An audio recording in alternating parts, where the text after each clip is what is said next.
welcome back. Today I am doing a tag with you, and this is the Dirty Little Secrets makeup tag.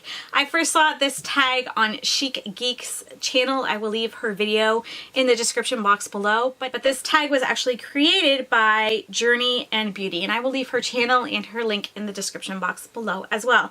It does have 10 questions, so let's get started. The first question is, what is the dirtiest, most well-loved, abused product in your collection? And of course, I couldn't keep it simple. I had to pick 3 things because, well, let me explain. If I had to pick something that encompassed all 3 things that I currently have in my collection, it would be the Revolution Renaissance Glow palette. It's slightly dirty on the outside just because I don't clean my makeup that much.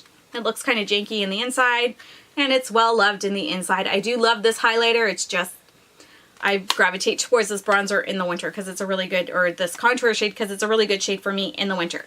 Having said that, this isn't the most well-loved or dirtiest item in my collection if I separate the two, if that makes sense. So my most well-loved, well-used product would be this e.l.f. contour palette. Now this looks pretty nice and clean. It's never even been used, but this is my 3rd palette of this, and this little one here that I popped out, I used all 3 times. I've already used this one up already, so I have used this shade, which is the contour shade, a full 3 times, and then a full 2 times of everything else in the palette. And then when I am finally ready to purchase a new contour one, I will use up these again, I suppose. So well loved because I've gone through multiple of these, but definitely this is not dirty. It is not looking well used by any means. But then if we go to dirty, we will go to my Norvina palette. And the outside of this is just gross looking. It is not pretty anymore. I don't understand the packaging on it. It's pretty when you pull it out, and then after you use it once, you get your fingerprints on it, or it goes in your collection and other things get messy on it. I mean, I've used it quite a bit, not a ton, not a lot by any standard compared to this or the e.l.f. palette that I have here.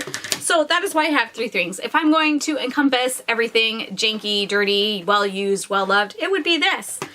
But this is my most well loved and well used, and this is by far the dirtiest thing I have in my collection right now. Question number 2, what is your dirty secret makeup habit that you would never show on camera and wouldn't want anyone to see? It's not particularly dirty, but it is maybe dangerous, and it is this. You probably can't see it. It is a safety pin, and it is extended, and if you could see it very, very closely, which I don't know if it will show up or not, it has mascara on the tip of it because sometimes I play surgery with my lashes when they're clumpy and I want to fan them out more, and I will use a safety pin. This one or another one in my collection. I'm very bad because I don't clean them. I mean, it's bad that I'm sticking a pin right by my eye anyway, but most of the time it's just dirty and gross from the last time I used it. So that is my secret, and I don't show it on camera because I do not recommend anyone do that because that is dangerous. Don't do what I do. Number 3, what is a product you secretly want but others have canceled the product or the brand? And I was thinking about this, and currently there isn't anything that I really want that, you know, I would feel uncomfortable buying, or, you know, there's a stigma attached to it right now. There's nothing out there that I really want. But I know in the past, before I even had my channel, there were items coming out from Lime Crime and from Gerard Cosmetics, and those were 2 of the big kind of scandalous things going on at the time. And, you know, you shouldn't buy from them. They are the big bad companies, and we're not supporting them, and if you do, it's bad. And they had a few things out at the time that I was really curious about to try, and I never did because of those brands being canceled, so to speak. Now, you know, many other things have come and gone since there as far as scandals go, and most people don't think about them anymore. A lot of things have changed within those companies as well. They have better reputations, but there's nothing that they have that is screaming for me to buy them now. Kind of not as much as back in the day when my collection maybe wasn't as big and they had things that were more interesting to me. But definitely those are 2 brands that stood out to me at a time that I really wanted to purchase from, and I just felt, no, I can't purchase from them. That would be bad of me, even though nobody would know, nobody would care, and it's my decision. Even now, it's my decision on what I want to buy, and regardless of how other people feel about it. But definitely those 2 brands and things going on with them a few years ago, those stick out in my mind. Number 4, what is a product that makes you feel guilty Example, you don't use it enough, or it's not cruelty free, etc. And I would have to say this bad boy. This is the Saint and Sinner palette by Kat Von D, and it's not because of her and what is going on with her brand now. I purchased this before any controversy happened, and I have no problem using it still. My problem is that this was, I think, an $80 palette, $85 Canadian for me to get, and this is what it looks like if you're not familiar with it. The packaging is gorgeous on it. I know a lot of people had a problem with the layout of the shades, and some people didn't enjoy the way they performed or anything, but when I first got this, I loved it. I didn't use it a ton. I used it a couple times, and then I put it in my collection, and I moved on to other things because I was buying way too much at the time and not enjoying enough of what I had. And I think that's why I have a guilty feeling about this, is because it was expensive and I didn't use it a lot when I got it. And now I don't know if it's because it's a couple of years old. I don't know if the shadows are changing or if it was always this formula, but I'm finding it doesn't last on my lid. It doesn't matter what eye primer I use or anything like that. It fades quickly. It only lasts like 5 hours max. I can't get a full day out of it. And again, I'm a little frustrated with myself because I didn't use it enough in the beginning to form an opinion on if that was happening then or not. And maybe it wasn't. Maybe it's just because it's old and that's why I never noticed it before, because it may never have happened before. But I didn't use it enough, and now it's getting older, and it's still a beautiful palette, but now it doesn't perform as well as I was hoping. So that is a guilty pleasure that I do regret purchasing, and maybe not even purchasing, but the fact that I didn't love it enough when I first got it either. Number 5, what is a dirty makeup rule you break and don't give a hoot who knows? Example, keeping mascara too long or using a wet sponge into pressed powder. Now, I have 4 children. I have a 2-year-old son specifically that likes to hang out in my room and play at my vanity, and he likes to play with my makeup brushes.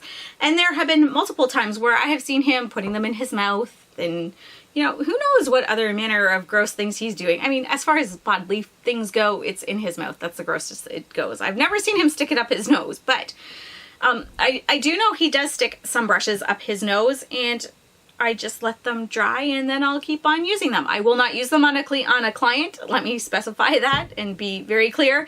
If I have a client, I am using clean, fresh brushes all the time on them. They aren't used in any way, shape, or form. These are ones that I keep on my vanity that my son has access to, and he'll, you know, if I'm doing something in my room, he'll sit at my vanity and he'll play with my brushes that I have out, and sometimes they go in his mouth, and as long as they are dry when I go to use them, I have no problem. Oh, well, dry and fluffy still. If they're crusty and gross, I won't, but if they're dry, I don't clean them right away. I'll just keep using them. Number 6, what is the oldest product in your collection and just how old is it?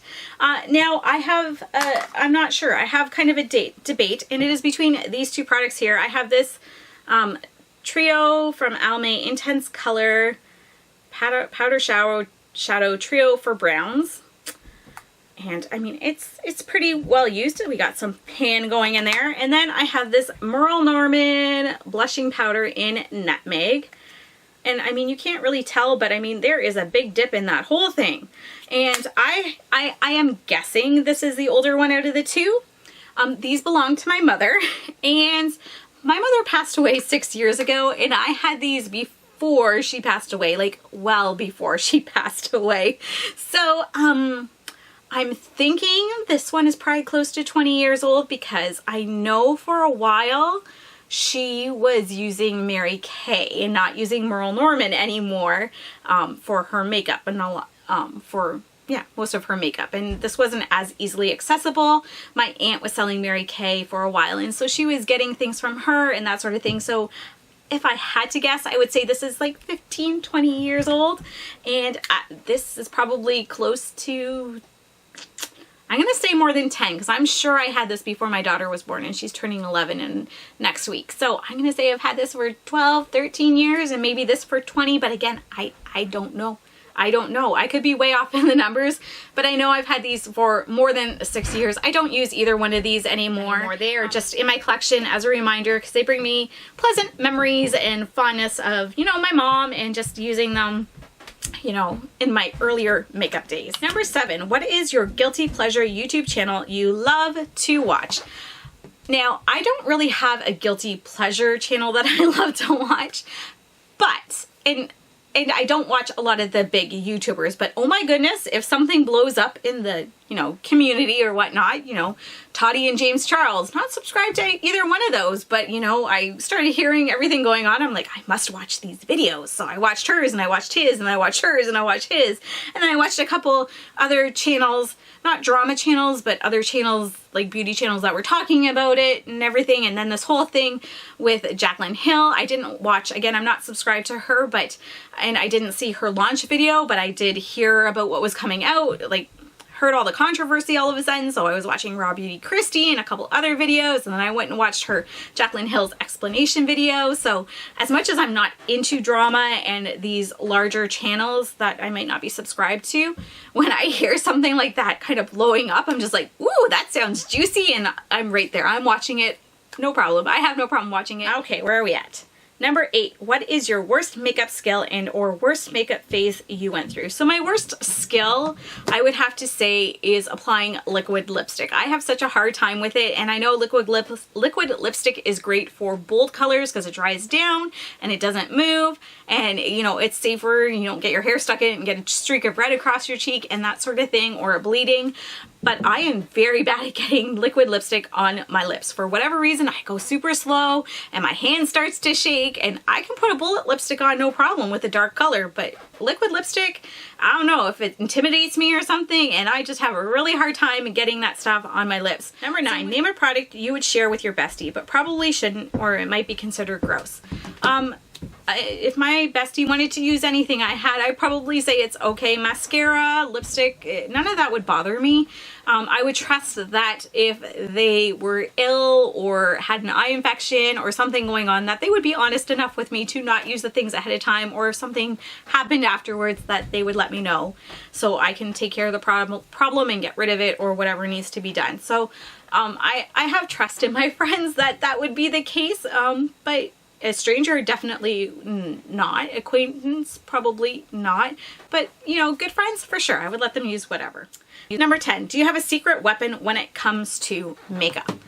And it's not a secret weapon. It's something everyone, well, not everyone, a lot of people hate. And I have mentioned this before, and I will mention it again. I hate using my fingers to put eyeshadow on my eyes. I hate blending out my eye primer with my fingers. I despise it. I don't know how people with long nails do it, especially if you are a makeup artist working on other people and you aren't poking people in the eyes.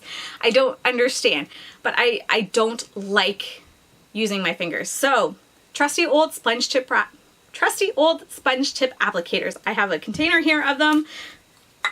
This is from Sally Beauty. They are the double-ended ones, the ones that everyone says throw out, they're garbage.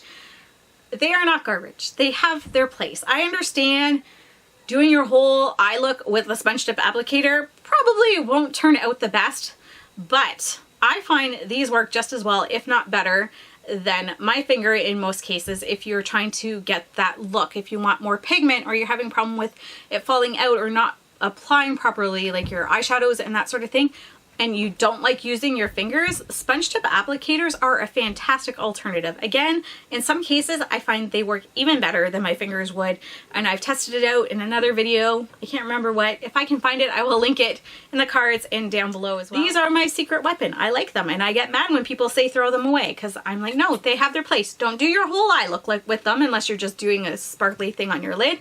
But yes, they definitely have their place. Don't throw them out. I think they do have value. And those are all the questions for this tag. I will leave them listed in the description box below if you would like to go ahead and answer them. Let me know in the comments if you have a channel and you plan on doing this tag. I would love to go and check it out. Or if you don't, or you don't feel like it and you just want to answer the questions in the comments, again, don't mind seeing that either. It's always fun to hear, you know, people's answers, especially their dirty little secrets that they might have. Thank you so much for watching, everyone. I hope you enjoyed this video, and I hope you have a great day. Bye-bye.